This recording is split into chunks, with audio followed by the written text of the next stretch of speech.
வாழ்க வளமுடன். வாழ்க வையகம், வாழ்க வையகம், வாழ்க வளமுடன். பேரன்பு மிக்க சகோதர சகோதரிகளே, இந்த இனிமையான மாலை வேளையிலே உங்கள் அனைவரையும் மிக்க அன்போடு வாழ்க வளமுடன் என்று வாழ்த்திக் கொள்வதிலும் வணங்கிக் கொள்வதிலும் மகிழ்ச்சி அடைகின்றேன். நம்முடைய நிறைய சத்சங்கங்கள்ல நம்ம கருத்துக்களை பரிமாறி இருக்கிறோம். உங்களுக்கும் நிறைய ஆன்மீக கருத்துக்களும் ஆன்மீக அறிவும் எல்லாம் நீங்க பெற்றிருக்கிறீங்க. அந்த ஆன்மீக அறிவு பெற்றதனுடைய பலன் என்னவாக இருக்கும் அப்படின்னு பார்க்கும்போது, பொதுவா கடந்த எனக்கு சிறிய சிறிய அனுபவங்கள் தான். என்னை விட பெரியவங்க அந்த குழுவுல நிறைய இருக்கிறீங்க. ஆனாலும் எனக்கு ஏற்பட்ட பல்வேறு அனுபவங்களின் அடிப்படையில் சில செய்திகளை உங்களிடம் நான் பகிர்ந்து கொள்றேன். நம்ம எல்லாம் நிறைய துறைகள் இருக்கு. நிறைய துறைகள் இருக்கிறது. அதாவது கட்டுமான பணி அப்படிங்கிற ஒரு துறை இருக்கு. அல்லது ஆர்ட் அப்படிங்கிற ஒரு துறை இருக்கு. அரசியல் அப்படிங்கிற துறை இருக்கு. பக்தி அப்படிங்கிற துறை இருக்கு. இவை எல்லாவற்றிலும் ஞான மார்க்கம் சிறந்தது அப்படின்னு ஏன் சொல்லப்படுகிறது? நமக்கே ரொம்ப சந்தேகமா இருக்கும். நீங்க ஞானம் அடைதல் பற்றியோ அல்லது மனவளக்கலை பற்றியோ யோகா சம்பந்தமாக உங்களுக்கு தெரிந்தவங்கள்ட்ட நீங்க சொல்லும்போது அவங்க அதை ஒரு அலட்சிய மனப்பான்மையோடு கேட்பாங்க. ஏன்னா பொருளாதாரத்துல சிலர் உயர்ந்திருக்கலாம், சிலர் தொழில் அதிபர்களாக இருப்பாங்க. இதெல்லாம் நம்ப மாட்டாங்க. நானும் இதை பல்வேறு முறை ஒரு மனசுல நினைச்சு பார்த்திருக்கிறேன். குறைந்தபட்ச நபர்கள் தான் இந்த துறையில இருக்காங்க. ஆகவே இந்த துறை என்ன சார்புடையது அப்படின்னும் நான் யோசித்து பார்க்கும்போது, நீங்க நல்லா யோசித்து பாருங்க. உலகில் பிரபலம் அடைந்தவர்கள் அப்படின்னு நம்ம பிரபலம் அடைவதற்காக இந்த துறைக்கு வரல.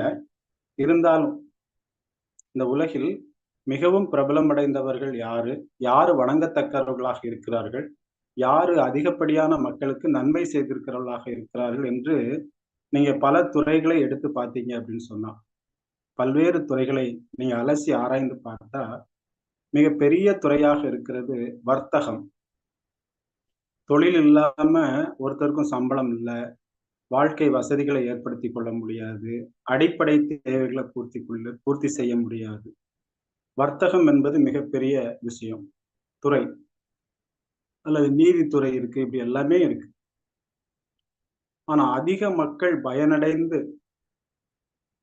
மக்கள் தன்னுடைய வாழ்க்கையை செம்மையாக நடப்பதற்கு அல்லது அதிகப்படியான மக்கள் ஏதோ ஒன்றை புரிந்து கொள்வதற்கு முயற்சி செய்வது ஞான மார்க்கத்தில் மட்டும்தான் இருக்கிறது. இந்த உலகத்திலே இந்த ஞான மார்க்கம் எவ்வளவு வலியது என்று புரிய வைப்பதற்காக அதை நான் சொல்றேன். இந்த உலகத்துல வணங்கத்தக்கவர்களாக யார் இருக்கிறாங்க, அதனுடைய உச்சத்துல யார் இருக்காங்க அப்படின்னு பார்த்தா, குறிப்பா உலகமெங்கும் பரவி இருக்கிற ஒரு மதம் கிறிஸ்தவ மதம்.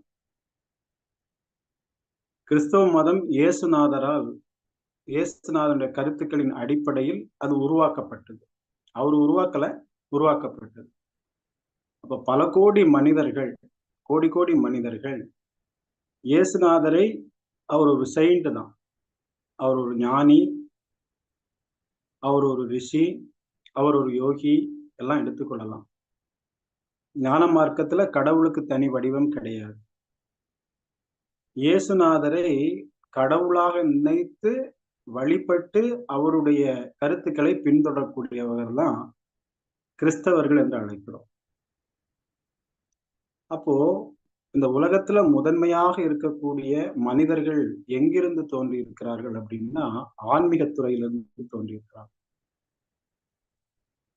அதற்கு அடுத்தபடி இயேசு கிறிஸ்து மட்டும் இல்ல, நபிகள் நாயகம், ஆதிசங்கரர் நிறைய இருக்காங்க. சாக்ரட்டிஸ் தத்துவ ஞானியாக மாறிட்டார்.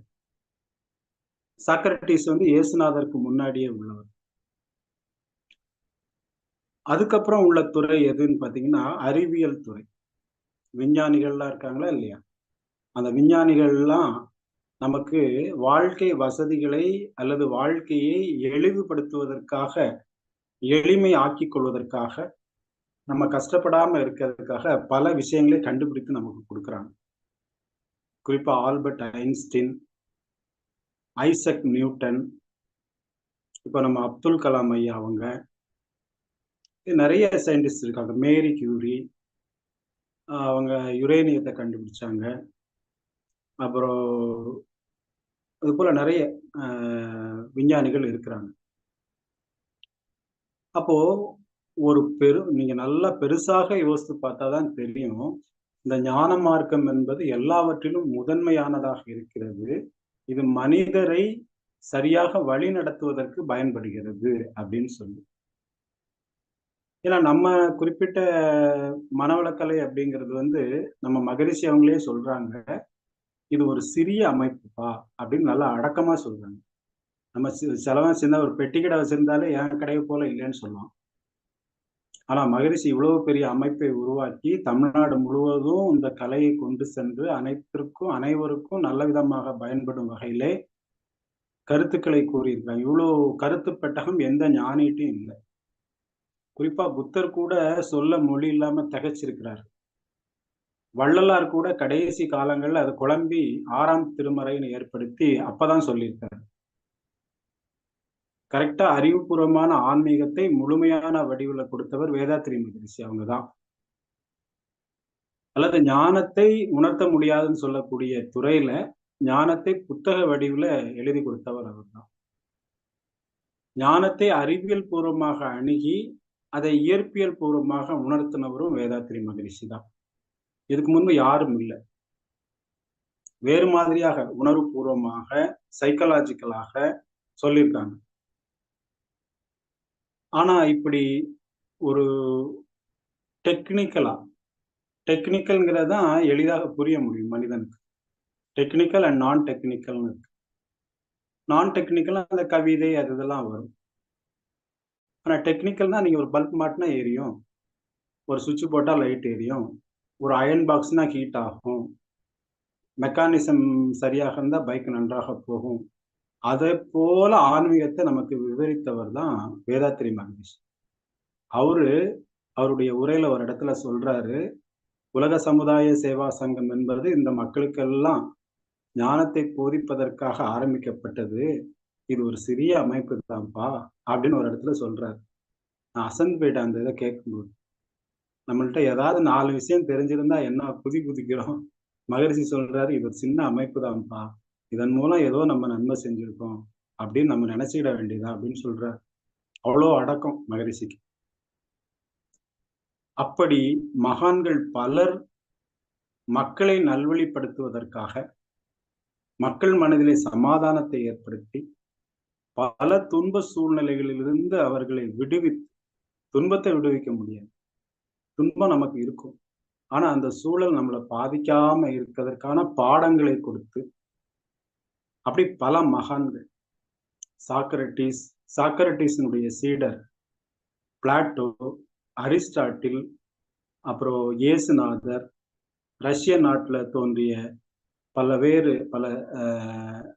சமத்துவம் விரும்பிய பல கம்யூனிச தத்துவவாதிகள், குறிப்பாக காரல் மார்க்ஸ், இந்தியால தோன்றிய புத்தர், ஆதிசங்கரர், நபிகள் நாயகம், பல மகான்கள், இவரெல்லாம் வணங்கத்தக்கவர்களாக இருக்கிறார்கள் என்றால் ஆன்மீகம் எவ்வளவு உயர்ந்தது என்பதை நீங்க புரிந்து கொள்ளணும்.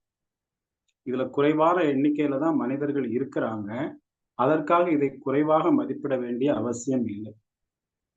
பொருள்துறை வந்து ஏறும் இறங்கும். நீதித்துறையில சில தவறுகள் நடக்கலாம்.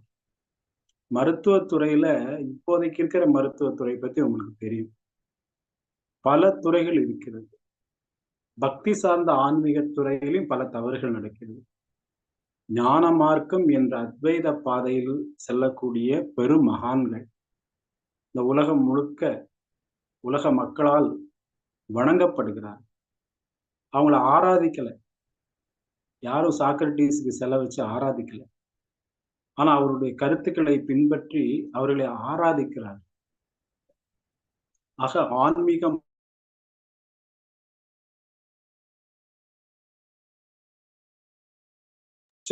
மார்க்கம். ஆன்மீகம்னா நீங்க நினைக்கிற மாதிரி பக்தி இலக்கியம் இல்ல. பக்தி இலக்கியமும் ஆன்மீகத்திற்கான வழிதான். சில ஒரு தடவை ஒரு அம்மா வந்து நான் பேசுறத கேட்டுட்டு, இப்ப நான் லைட்டா சொன்னேன்ல, பக்தி கூட பக்தி கூட பெரியது இல்ல, ஆன்மீகம் பெரிதுன்னு நான் சொன்னத அவங்க தவறா புரிந்து கொண்டாங்க. புரிந்து கொண்டு என்ன சொன்னாங்க அப்படின்னா, "நீங்க பக்தியை வந்து தவறா சொல்றீங்க. பக்தி வேண்டான்னு சொல்றீங்க." அப்படிலாம் நான் பெருசா எங்கேயுமே சொல்லல. அவங்க ஏதோ ஏதோ ஒரு நினைப்புல அப்படி சொல்லிட்டாங்க. ஆ பக்தி வந்து குறைவானது அப்படின்னு நாகராஜன் சொல்லிட்டாரு அப்படின்னு ஃபீல் பண்ணிட்டாங்க. அப்போ அவங்க என்ன நெனச்சிருக்கலாம் அப்படின்னா, பக்தி பத்தி சில நேரம் ஞான மார்க்கத்துல இருக்கவங்களுக்கு பெருசா தெரியாதா இருக்கும். இவங்க வந்து ஞான மார்க்கத்துல தெரிந்தத மட்டுமே சொல்லிட்டு இருக்காங்க. பக்தியில நெறைய இருக்குது.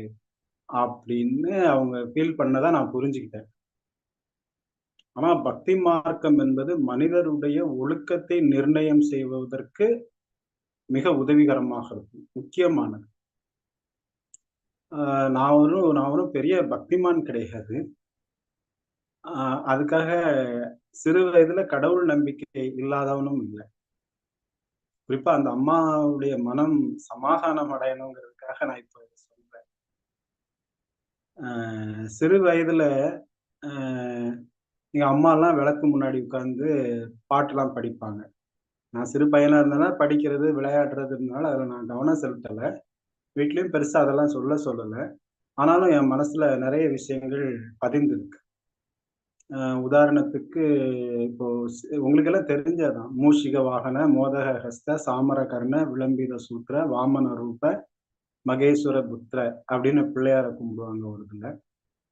அப்புறம் விளக்கெல்லாம் கொளுத்திட்டு, "விளக்கே திருவிளக்கே, வேந்தன் உடன்பிறப்பே, ஜோதி மணி விளக்கே, ஸ்ரீதேவி பொன்மணியே, காஞ்சி விளக்கே, காமாட்சி தேவியாரே, பசும்பொன் நெய் விட்டு, பஞ்சுத் திரி போட்டு, குளம்போல் எண்ணெய் விட்டு, கோலமுடன் ஏற்றி வைத்தேன். ஏற்றினேன் நெய் விளக்கு எந்தன் குடி விளங்க.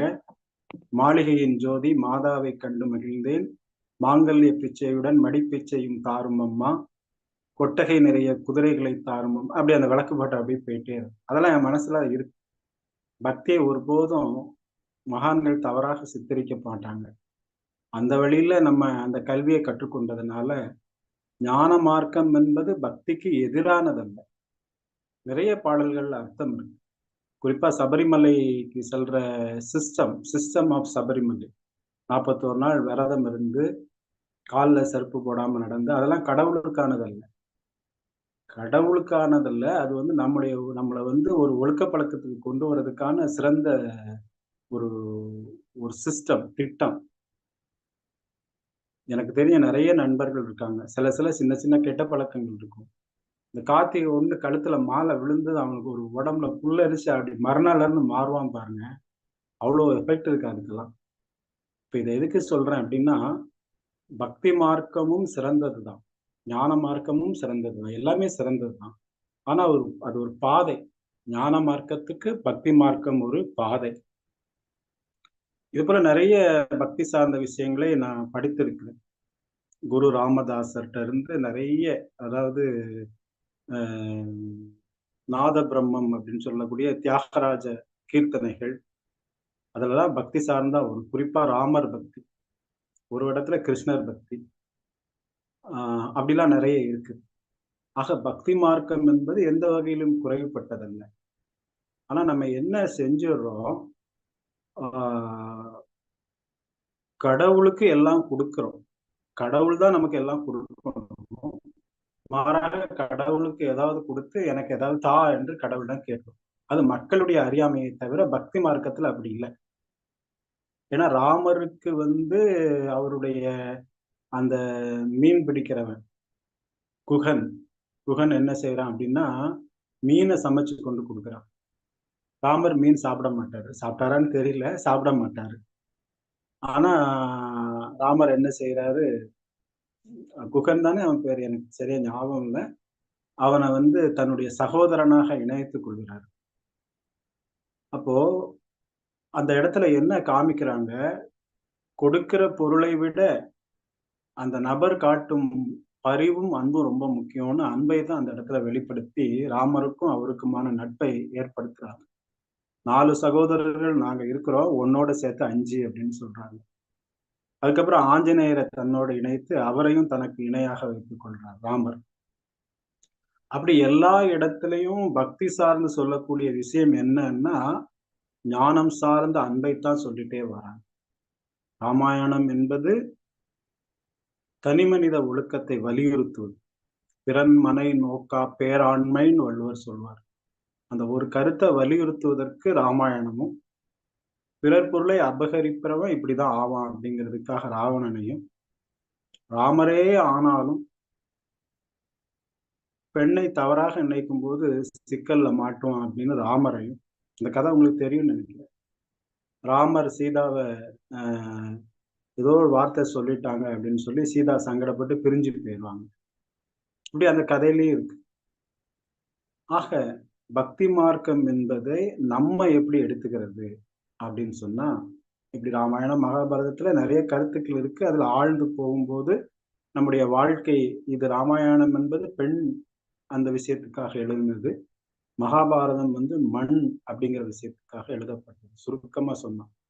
ஆனா அதுல ஒவ்வொரு ஸ்டான்ஸாவிலையும் ஒவ்வொரு பகுதியிலையும் உங்க வாழ்க்கைக்கு தேவையான ஒரு நபரை எப்படி அணுகணும், இந்த நபரை எப்படி அணுகணும், அந்த நபரை எப்படி அணுகணும், எப்படிலாம் செய்யணும், நிறைய டெக்னாலஜிஸ் இருக்கு மகாபாரதத்துல. ராமாயணத்திலயும் நிறைய டெக்னாலஜிஸ் இருக்குது. வலியவனோடு சேரணுமா, எளியவனோடு சேரணுமா, சிறந்தவனோடு சேரணுமா, நல்லவனோடு சேரணுமா, அன்பிறந்தவனை சேரணுமா அப்படின்னு ராமாயணத்துல வந்துட்டே இருக்கு. வாலி, ராவணன், ஆஞ்சநேயர், லட்சுமணன், பரதன், இப்படி நிறைய கேரக்டர்ஸ் வந்துகிட்டே இருக்கு. அது போல அதுலயும் அப்படிதான். பஞ்ச பாண்டவர்கள், சகுனி, அவன் இவன் நிறைய கேரக்டர்ஸ். இந்த கேரக்டர் எல்லாம் நீங்க ஆராய்ந்து ஆராய்ந்து பாத்தீங்கன்னா நம்ம குடும்பத்துல கண்டிப்பா இருப்பாங்க. நம்மளும் ராமனாவோ ராவணனாவோ. அப்ப நம்ம யாருன்னு தெரிந்து கொள்வதற்கு கூட அந்த பக்தி இலக்கியங்கள் உபயோகமாக இருக்கும். அப்படி தெரிந்துட்டு நம்ம எப்படி நடந்தா எப்படி ஃபெயிலியர் ஆகும், எப்படி நடந்தா பாசிட்டிவா மாறும் அப்படின்லாம் எடுத்துக்கலாம் பக்தியில. அப்படிலாம் மனித மனதை அலசி ஆராய்ந்து பார்ப்பதற்கு அந்த கதையை எடுத்து நம்ம வாழ்க்கையை செம்மை பண்ணி கொள்வதற்கு தான் பக்தி இலக்கியங்கள் தோன்றின. ஆனா நம்ம அதை படிச்சுட்டு அந்த பக்தியை மட்டும் வச்சிருக்கமே தவிர நம்ம யாரும் நம்மளை ஒருபோதும் சரி செய்து கொள்வதில்லை என்பதை நல்லா புரிஞ்சு. ஆகவே பக்தி என்பது ஞானம் அடைவதற்கான மூல விஷயம் என்று எடுத்துக்கொள்ளலாம். பக்தியினுடைய கடைசி படியில ஞானத்தின் முதல் படி ஆரம்பிக்குது. அப்படி ஆன்மீக மார்க்கத்தில் வந்த நம்ம, ஆன்மீகம் என்பது மிக உயர்ந்தது என்பதை நான் சொல்றேன். துறைகளிலேயே உயர்ந்த அந்த ஆன்மீகத்தை நீங்க செய்து கொண்டிருக்கிறீங்க. அதன் மூலம் ஏற்படக்கூடிய நன்மைகள் என்ன அப்படின்னு பார்த்தா, சாதாரண மனிதர்கள் பதிவோடு கூடியிருப்பாங்க.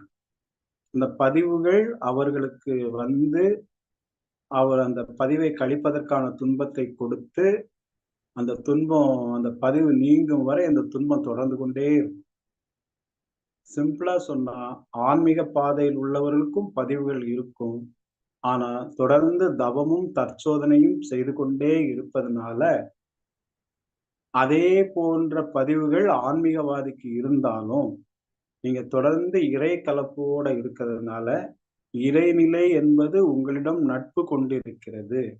ஆகவே நட்பு கொண்டிருக்கிற இறைநிலை உங்களுக்கு வரக்கூடிய துன்பத்தை, தலைக்கு வந்தது தலப்பாகையோடு போயிற்றுன்னு சொல்லுவாங்களா இல்லையா?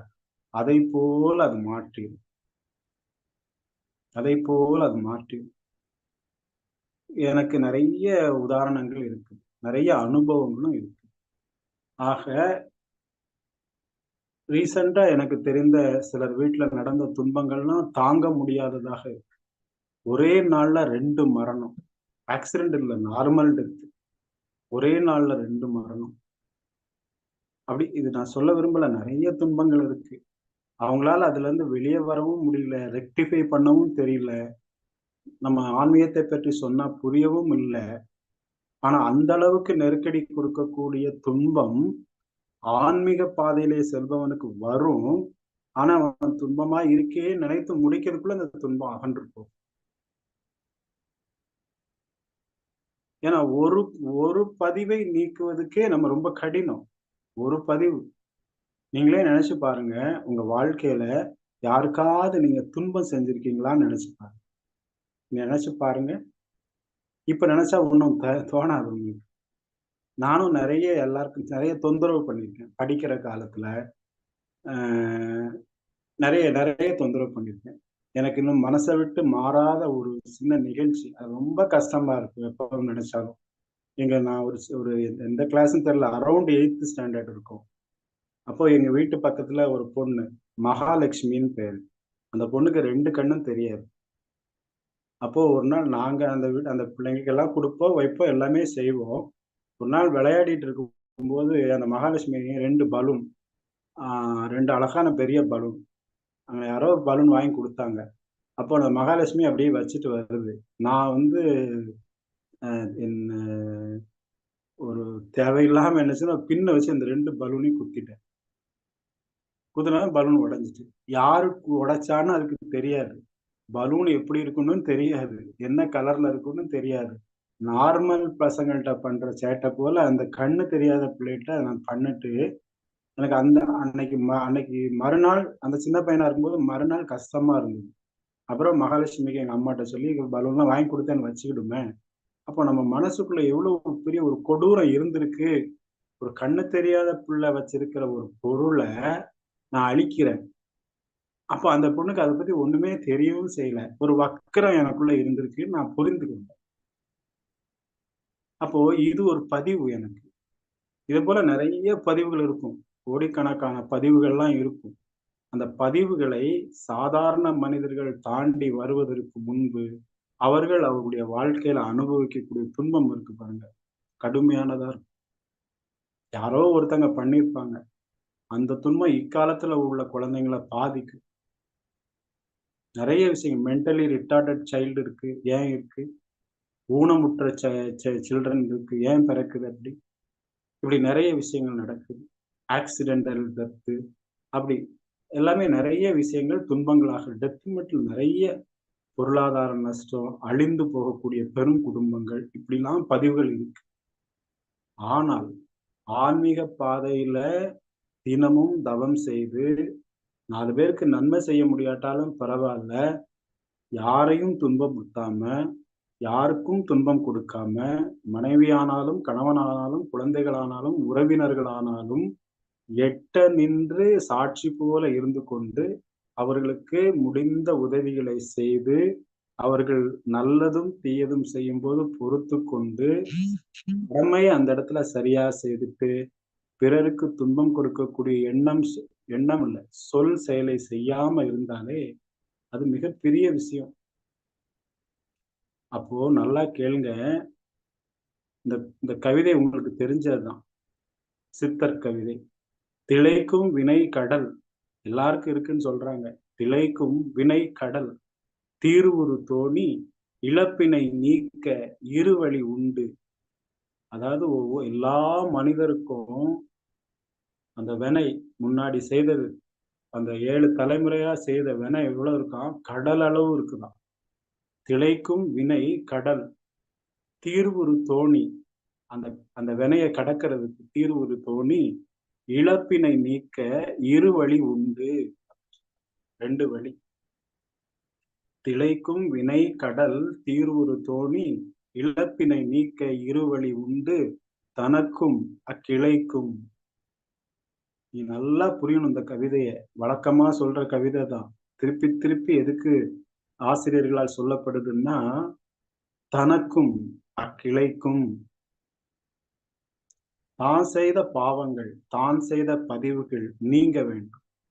தனக்கும் அக்கிளைக்கும், கிளைன்னா உங்க பிள்ளைங்க, உங்க மகன், உங்க மகா, உங்க பேரன், பேத்தி கஷ்டப்படுறதா நீங்க நினைக்கிறீங்களா? இல்லையா? அப்ப அதுக்கு என்ன தீர்வு? யாரோ செய்த நல்ல பலன் தான் நான் தியானம் பண்றேன். மகரிஷி ஐயாட்ட சேர்ந்திருக்கேன். ராதாகிருஷ்ணன் ஐயா என்னைய புடிச்சு வச்சிருக்கிறதெல்லாம் யாரோ செய்த புண்ணியம். வேறு பல துன்பங்கள் இருக்கு. யாரோ செய்த பாவம். நான் செய்த தவறுகள். என்னுடைய பெற்றோர்கள் செய்த நல்லது, கெட்டது. அப்படின்னா வரைக்கும் தெரியுது. அப்போ என் பிள்ளைங்களும் என் பேர குழந்தைங்களும் நல்லா இருக்கணும்னா நான் என்ன செய்யணும்? அன்னைக்கு செஞ்சது செஞ்சுட்டாங்க. அப்ப நான் என்ன செய்தா நானும் நல்லா இருக்க முடியும். என்னுடைய மகள், மகன், மகளுடைய குழந்தைங்க, மகனுடைய குழந்தைங்க, பேர குழந்தைங்க இவங்களெல்லாம் நல்லா இருக்கணும்னு தானே நீங்க நினைக்கிறீங்க. அப்படி என்றால் நான் என்ன செய்ய வேண்டும்? அப்படின்னு சொல்லும்போது தான் அந்த திருமூலருடைய கவிதையில சொல்றாங்க, தனக்கும் அக்கிளைக்கும், கிளைன்னா ஃபேமிலி மெம்பர்ஸ். கிளைக்கும் தனக்கும் அக்கிளைக்கும் செய்யக்கூடிய அந்த வினைகள் தீர்வதற்கு செய்ய வேண்டிய வேலை என்ன அப்படின்னா, தவமும் அறமும் சொல்றாங்க. திளைக்கும் வினைக்கடல் தீர்வுறு தோணி இழப்பினை நீக்க இருவழி உண்டு தனக்கும் அக்கிளைக்கும் கேடில் முதல்வன். கேடில் முதல்வன். கேடில் முதல்வன்னா யாரு? நான் கேடோட இருக்கிறேன். கேடு இல்லாம நான் மாறணும்னா என்ன செய்யணும்? முதல்ல என்னுடைய ஒழுக்கத்தை சரி பண்ண வேண்டும். ஒழுக்கத்துக்கு முன்னாடி பழக்கம்னு வச்சுக்கணும். இயமம் பழக்கம். காலையில எந்திரிக்கன்னா சரியா எந்திரிச்சு, வயதான நேரம் முன்ன பின்ன ஆகும். பரவால்ல. முடிந்த அளவுக்கு சரியாக காலையில இருந்து என்னுடைய செயல்களை சீராக செய்வேன். இயற்கையோடு இணைந்து மனதை வைத்திருப்பேன். காலையில எழுந்ததுமே எல்லாரும் நல்லா இருக்கணும்னு வாழ்த்துறோம் தியானத்துல. அப்போ பழக்கத்தை சரி செய்து, பின்பு ஒழுக்கத்தை சரி செய்து, நம்முடைய உடலை சரி செய்து, உள்ளத்தை மனதை சரி செய்து, அப்புறம் மனதை சீராக்கி, கூராக்கி எல்லாம் ஆக்கி, ஆக்கி, ஆக்கி மனதுக்கு ஒரு சமநிலையை கொண்டு வரும். இயமம், நியமம், ஆசனம், பிராணயாமா, பிரத்யாகாரா, தியானம், சமாதி. வாட் இஸ் சமாதி? சமம் கூட்டல் ஆதி. சமநிலையான வாழும் காலத்தில் சமநிலையான மனதோடு இருப்பதே சமாதி. இந்த சமாதானம் அந்த சமாதானம் தான் அடிக்கடி ராதாகிருஷ்ணன் ஐயா வலியுறுத்துறார். யோகாவினுடைய உச்சக்கட்டம் மன சமாதானம். It is equivalent to Shiva. சிவன்னா சிவா நினைச்சுங்க, சிவநிலை, ஈக்குலிபிரியம். அப்போ இந்த நான் நான் கேடில் முதல்வனாக மாறணும் அப்படின்னா இதை ஃபாலோ பண்ணும். மகரிஷி அதை எப்படி சொல்றாரு? காலையில எழுந்து உடற்பயிற்சி செய். உடல் நலம் நீளாயுள்னு சொன்னா வராது. 10 தடவை சங்கல்பம் சொன்னாலும் நடக்காது. உடல் நலமாக இருப்பதற்கு நான் உடற்பயிற்சி செய்வேன் அப்படிங்கிறது தான் சங்கல்பம். சங்கல்பம்னா உறுதிமொழி. உடல் நலம் சாமி சொல் உடலை சரி செய்ய ஞானம் பெற சொல்லல. ஃபர்ஸ்ட் உடல் நலம். உடல் நலம் இருந்ததுன்னா நீளாயுள் கண்டிப்பா கிடைக்கும். நிறை செல்வம். நிறை செல்வம்னா என்ன? செல்வத்தை தேடாம அவன் கொடுப்பான்னு சோம்பேறியா இருந்திருக்கூடாது. இந்த மாசம் ஆண்டவன் எக்ஸ்ட்ரா சேல்ஸ் பண்ணி கொடுத்துருக்கான், அடுத்த மாசமும் கொடுப்பான் அப்படின்னு ஆண்டவன் மேல பழிய போடாம என்னுடைய கடமையை நான் சீராக செய்து வர வேண்டும். அப்படி செய்து வந்தேன்னா நிறைவான செல்வம். எனக்கு எது தேவையோ அந்த செல்வத்தை சரியாக வந்துட்டு சீரான வேலை, சீரான செல்வம். இதெல்லாம் சரியாக இருந்ததுன்னா உங்களை பார்க்கிறவங்க என்ன நினைப்பாங்க? இவர் ஒரு சரியான ஆள், தன்மையான ஆள், அமைதியானவர் என்கின்ற ஒரு நினைப்பு பிறர் மனதில் ஏற்படுது பாருங்க. அதுதான் உயர்வு. அப்புறம் எல்லாம் சரியா போயிட்டு இருக்கு, நம்மளும் சமாதானமா தான் இருக்கிறோங்கிறதான் மெய்ஞானம். அப்போ அக்கேடில் முதல்வனாக நீங்க முதல்ல மாறணும் என்றால் இந்த யோகாவை பின்பற்றி நீங்க கேடில் முதல்வனாக மாறின பிறகு அந்த கேடில் முதல்வன் ஆற்றும் தவமும் அறமும் மேற்துணையாமே அப்படின்னு திருமூலர் சொல்றார். அப்போ நீங்க நல்லா புரிந்து கொள்ளுங்க, துன்பம் ஏன் ஏற்படுகிறது அல்லது ஆன்மீகம் ஏன் உச்சகட்ட துறையாக இருக்கிறது? எவ்வளவு மகான்கள் எத்தனை பேர் மனதை சமாதானப்படுத்தியிருக்காங்க. நீங்க சொன்னதுனால உங்களுக்கு தெரிஞ்சவங்க எத்தனை பேர் சமாதானம் ஆயிருக்காங்க. சமாதானத்தை கொடுப்பது கடவுளை ஒருத்தனுக்கு கொடுப்பதற்கு சமம். சமாதானம் இஸ் ஈக்குவல் டு சமாதி. சமாதி இஸ் ஈக்குவல் டு ஆதி, விச் இஸ் கால்டு இறைநிலை. அதையாக்கும் கொடுக்கிறோம். பொருள் அழிந்து போகும், நாடு அழிந்து போகும். அலெக்சாண்டர் நாட்டெல்லாம் போயிட்டு எல்லாமே போச்சு. அந்த கதையெல்லாம் உங்களுக்கு தெரியும். ஆனா மனதில் ஏற்பட்ட சமாதானம், அறிவுபூர்வமான ஏற்படுத்தப்பட்ட சமாதானம், ஆன்மீக ரீதியாக ஏற்படுத்தப்பட்ட சமாதானம், அன்பு கலந்து ஏற்படுத்தப்பட்ட சமாதானம் ஒரு நாளும் மனதை விட்டு மாறாது. அந்த அன்பு நிறைந்த மனதில் ஏற்பட்ட சமாதானம் பல்வேறு மனதை அமைதிப்படுத்தும். ஆக முதல்ல நம்முடைய பதிவுகளை நீக்க வேண்டும் என்றால், அல்லது நம்முடைய சந்ததியினர்கள் நன்றாக இருக்க வேண்டும் என்றால், நான் கேடில் முதல்வனாக மாற வேண்டும். நான் செய்த தவறுகளை புரிந்து கொண்டு அதற்கு ஏற்றவாறு மன்னிப்பு கோரிக்கொள்ள வேண்டும். யார்கிட்ட என்ன தவறு செஞ்சீங்க, போய் மன்னிப்பு கேளுங்க. எனக்கு ஏதோ தெரிந்தோ தெரியாமலோ நான் சில வேலைகள் செய்யறேன். நான் காலேஜ் படிச்சு மருத்துவ பிரதிநிதி ஆன வரைக்கும் சேட்டை தான். சேட்டைன்னா இன்னசென்ட்டா தான். ரொம்ப ரஃப்பா கிடையாது. ஆனாலும் அது சேட்டை. என்னுடைய வாழ்க்கையினுடைய பொருளாதார முன்னேற்றத்தை கவனத்திலே வைக்கல. ஒரு விளையாட்டு வாழ்க்கை. அந்த விளையாட்டு வாழ்க்கை நடந்து கொண்டிருக்கும் பொழுதுதான் என்னுடைய நண்பர் வீடு ஆர்த்தடாக்ஸான ஒரு வீடு. அவங்க வீட்டுல பக்தி பெருகி வழியும். அவங்க அப்பா தான் அதுக்கெல்லாம் ஒரு தலைவர் மாதிரி இருப்பார். சைவ சித்தாந்தம் தெரியும். 40 வருடம் சபரிமலைக்கு 300 அன்பர்களை கூட்டிட்டு போவாரு. அவர் எல்லாரும் அப்பான்னு தான் கூப்பிடுவாங்க. மகரிஷி அவருடைய புத்தகத்தை படிச்சுட்டு மனவளக்கலையை சேர்ந்து தீட்சை எடுத்து 4 அகத்தாய் 5 அகத்தாய் 4 முடித்து வரும்போது அவர் ஒன்றும் அந்த இதெல்லாம் விட்டுட்டார். பக்தியெல்லாம் விட்டுட்டு நேரடியாக ஞானத்துக்குள்ள நுழைஞ்சிட்டார். அப்ப எங்களுக்கெல்லாம் ஆச்சரியமாக இருந்தது, வேற நண்பர்களுக்கு அதிர்ச்சியாக இருந்தது. அந்த வீட்டுல உள்ள ஒரு பையன் தான் என்னுடைய நண்பர். எனக்கு கொஞ்சம் வயசுல மூத்தவர். நாகராஜன், இப்படி மனவளக்கலைன்னு ஒண்ணு இருக்கு, அதுல நீ சேரு. அதற்கு முன்பு இன்னொருத்தரும் என்கிட்ட சொல்லியிருந்தார், என்னுடைய மெடிக்கல் மகா அதுல சேருப்பா, சூப்பரா இருக்கு காயக்கல்பம் அப்படின்னு. நமக்கு அந்த புத்தி தான், காயக்கல்பம் சூப்பரோ அப்படின்னு சொல்லி. அப்புறம் நான் மனவளக்கலையில அவர்தான் சேர்த்து விட்டாரு. அப்போ ஒரு 1 இயர் எனக்கு இன்ட்ரெஸ்ட் இல்லை. அப்புறம் திருநெல்வேலியில இருந்து நாகர்கோவில் வந்த பிறகு ராதாகிருஷ்ணன் ஐயா நடத்தின மன்றத்துல சேர்ந்து படிச்ச பிறகு, அடே அப்பா இப்படி இருக்கே கலை அப்படின்னு சொல்லி இன்வால்வ் ஆகி ராதாகிருஷ்ணன் ஐயாவுடைய ஒரு அன்பு கருணையினால இன்னைக்கு வரைக்கும் அதை தொடர்ந்துட்டு இருக்கு. இதுல முக்கியமான விஷயம் என்ன தெரியுமா? நான் திருநெல்வேலியில இருந்து வந்தாலும் குறிப்பா 3 மாதத்துக்கு ஒரு தடவை என் நண்பன் வீட்டுக்கு போவேன். என்னை மனவளக்கலையில சேர்த்து விட்டாரு பெரியவருடைய பையன். அவங்க வீட்டுல எல்லாரையும் போய் பார்த்து, அவங்க வீட்டுல 10 அருள்நிதி எப்படி இருக்கும் பாருங்க வீடு. ஆனா அங்கேயும் சில கர்மாக்கள் இருக்கு, அது தனிக்கதை. 3 மாதம், மேக்சிமம் 3 மாதம், 2 மாதம் டைம் கிடைக்கும் போது போயிடுவேன். போய் அந்த வீட்டுல உள்ள அவங்க அம்மா காலில் ஆசீர்வாதம் வாங்காம நான் வரமாட்டேன். ஏன்னா நான் இன்னைக்கு உங்க முன்னாடி ஏதோ எனக்கு தெரிந்ததே சொல்லி உங்களுக்கு பகிர்ந்து கொள்றதுக்கு ஒரு வாய்ப்பு அந்த அவரால் எனக்கு கிடைச்சது.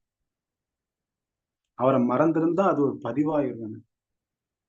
அவரை கண்டுகிடாம இருந்திருந்தா பதிவாயிரும். இப்படி ஒரு நல்ல மனோநிலையை ஏற்படுத்துவதற்கு நாகராஜன் நீ மனவளக்கலையில சேரு அப்படின்னு சொன்னார்.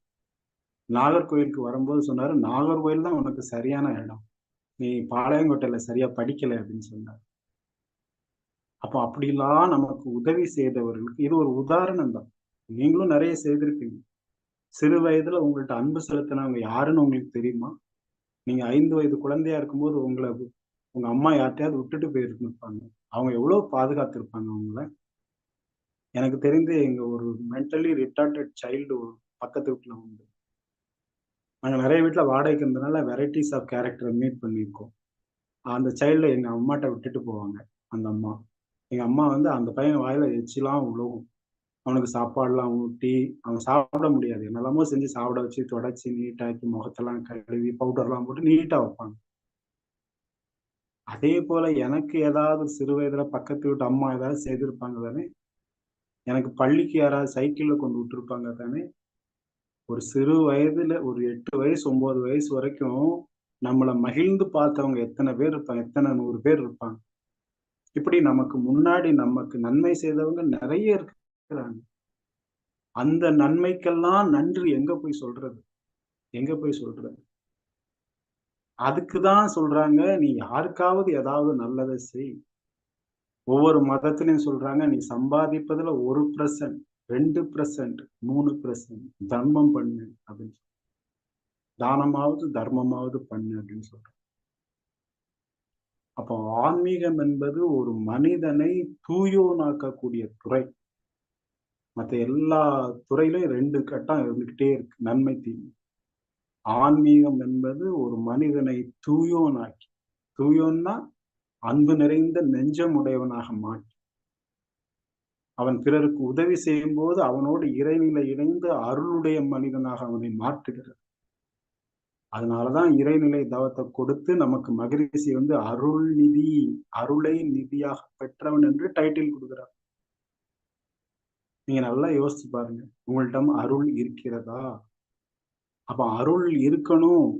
என்ட்ட அருள் இருக்கணும் அப்படின்னு சொன்னா, நான் வந்து கேடில் மனிதனாக மாறணும். கேடு இல்லாதவனாக மாறணும். கேடு இல்லாதவனாக மாறும் பொழுது, எனக்கு பிரிண்டு திரும்ப வராது.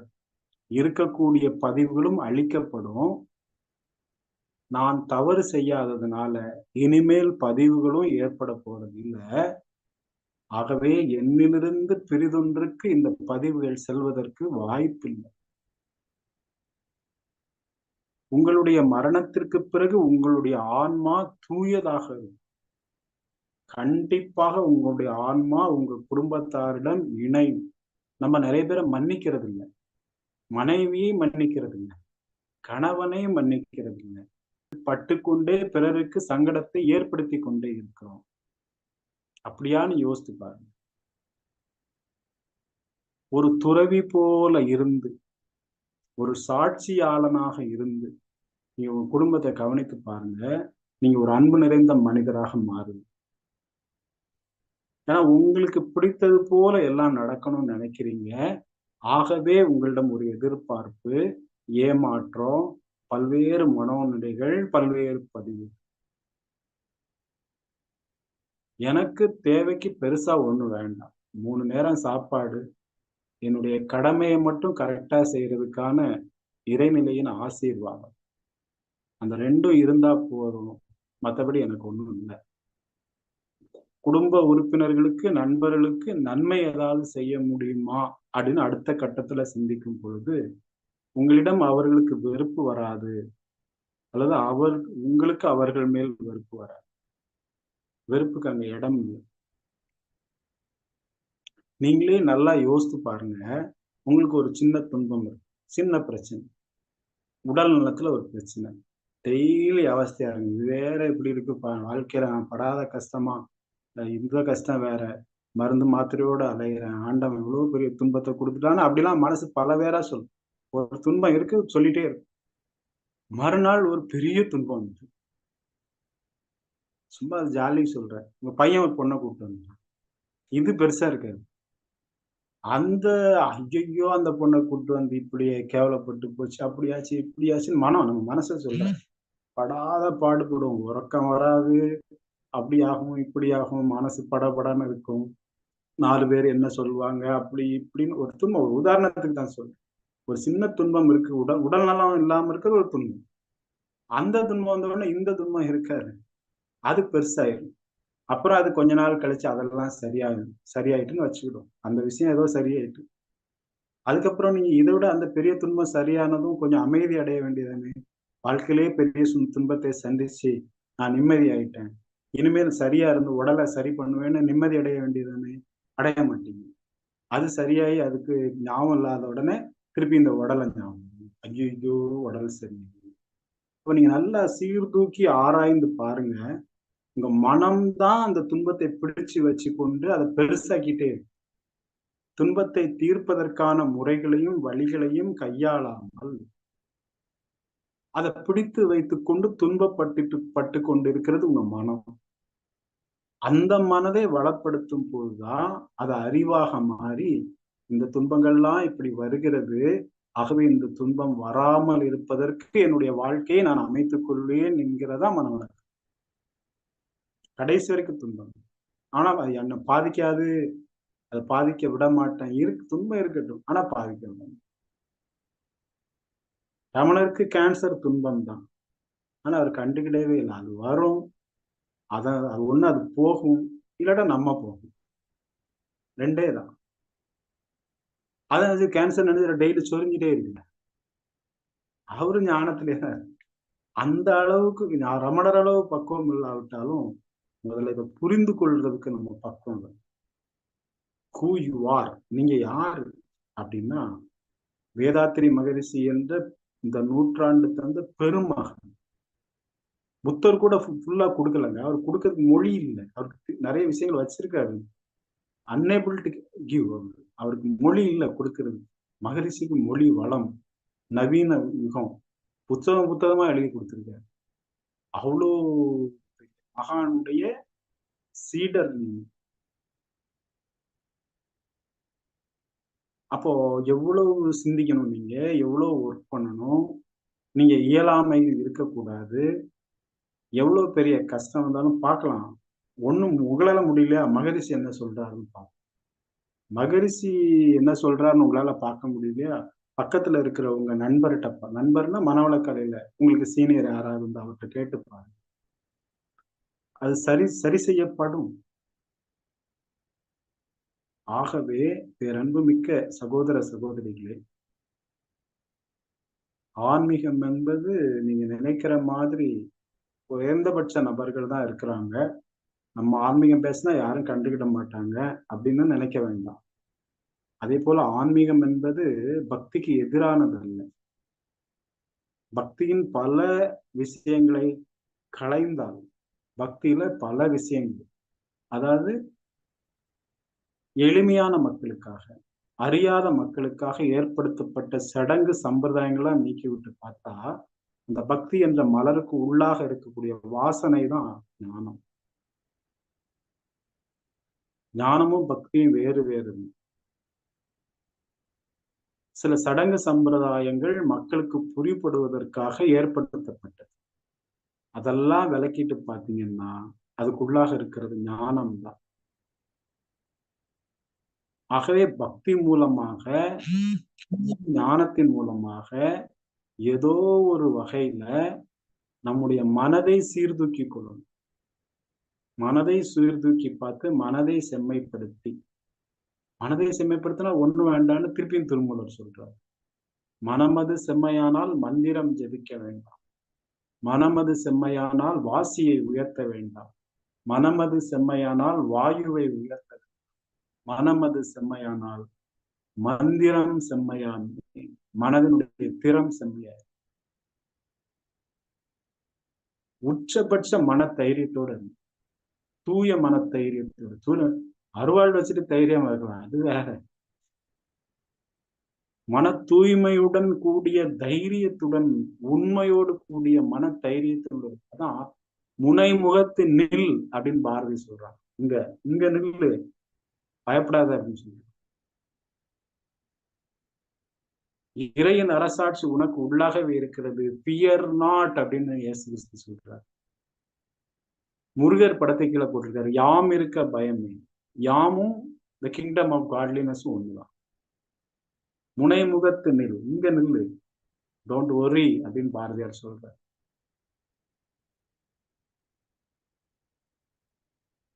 அப்போ அப்போ அந்த மன உறுதியோடு, மனதின் தூய்மை தான் மன உறுதியை, மனதினுடைய உண்மை தன்மை தான் உங்களுக்கு உறுதியை.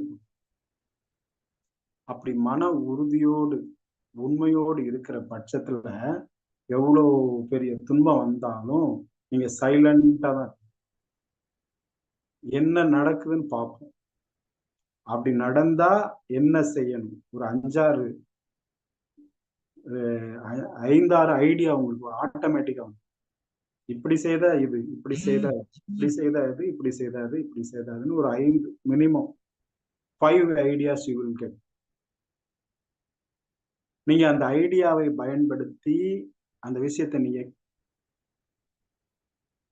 மனம் தைரியமாக இருக்கும் பொழுது, உண்மையாக இருக்கும் பொழுது, நேர்மையாக இருக்கும் பொழுது, மனம் தூய்மையாக இருக்கும் பொழுது, இந்த குவாலிட்டி எல்லாம் மனவளக்கலையினால உங்களுக்கு வந்ததுன்னா, மிகப்பெரிய துன்பம் வரும் பொழுது நீங்க அசர மாட்டீங்க.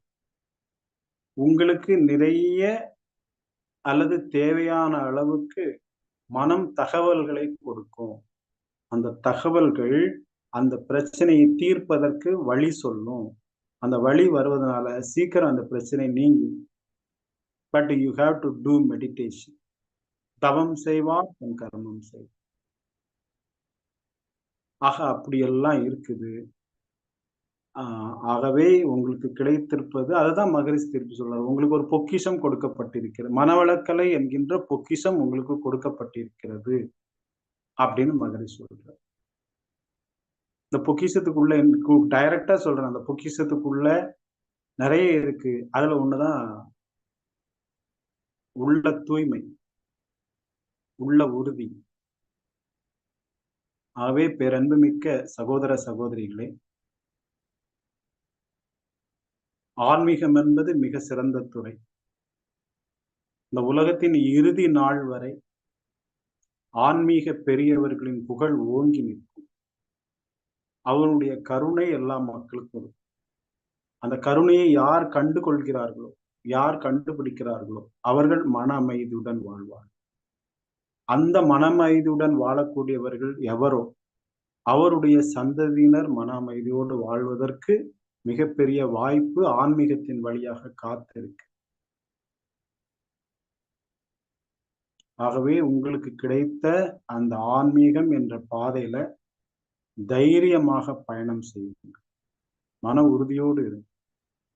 என்னை சார்ந்தவர்கள், என்னை சுற்றி இருப்பவர்கள், என்னுடைய சந்ததியினர் யாவரும் துன்பம் இல்லாமல் இருப்பதற்கு நான் என்ன செய்ய வேண்டுமோ அதை செய்வேன் என்ற உறுதியை கொடு. அது கூட செய்யலைன்னா 10 வருஷம் 15 வருஷம் மனவள கலைஞனாக இருந்ததுல பிரயோஜனம் இல்லாம போயிடும். அதுக்கு நீங்க ஒரு பலசர கடை வச்சிருந்தா பணமாக சம்பாதிச்சிருக்கீங்க. வெள்ளரிக்காய் வித்தா டெய்லி 1000 ரூபாய் கிடைக்குமா? வெள்ளரிக்காய் விற்கிற பையன் சொன்னான். ஆமா. எனக்கு தெரிஞ்ச ஒரு ஃப்ரெண்ட் இருக்காங்க. மனவளக்கலையில தீவிரமா இருந்தாங்க. அப்புறம் இப்ப குழந்தைங்களுக்கு டியூஷன் எடுத்து அதுல நிறைய சம்பாதிச்சோம்னா அவங்களுக்கு டைம் இல்ல மனவளக்கலைக்கு வர்றதுக்கு. ஆனா மாசத்துக்கு ஒரு தடவை என்கிட்ட வந்து பேசிட்டு போவாங்க. அப்ப அவங்க சொன்னாங்க, நானும் ஃபுல்லா இதுலயே இருந்தா நல்லா சந்தோஷமா இருந்திருக்கலாம். அப்படித்தானே?